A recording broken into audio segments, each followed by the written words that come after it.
Hi అండి. ఈరోజు మీకు లో క్యాలరీ ఫుడ్ చెప్పబోతున్నాను. చాలామంది నా ప్రీవియస్ వీడియో చూసిన వాళ్ళందరూ ఈ ఫుడ్డే తీసుకోవాలా, ఆల్టర్నేట్‌గా ఏమైనా తీసుకోవచ్చా అని అడుగుతున్నారు. అందుకనే ఈ వీడియో చేస్తున్నా అండి. నేను చెప్పబోయేవి ఏంటంటే చూపించే అన్నీ లో క్యాలరీ ఫుడ్ అనమాట. ప్రతి ఒక్కరూ యాక్చువల్‌గా యావరేజ్‌గా 1500-2000 క్యాలరీస్ మాత్రమే డైలీ తీసుకోవాలండి. సో, ఇప్పుడు నేను చూపించే ఫుడ్‌లో మీరు దీన్ని బట్టి మీ డైట్ ప్లాన్ కూడా మీరు ఓన్‌గా చేసుకోవచ్చు. చూడండి.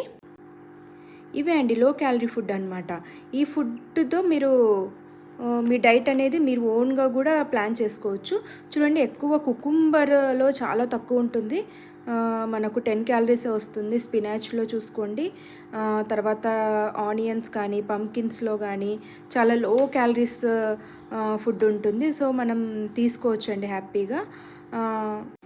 మనం ఒకటి గుర్తుపెట్టుకోవాలండి, ఏది తీసుకున్నా మనం క్వాంటిటీలో తీసుకోవాలన్నమాట.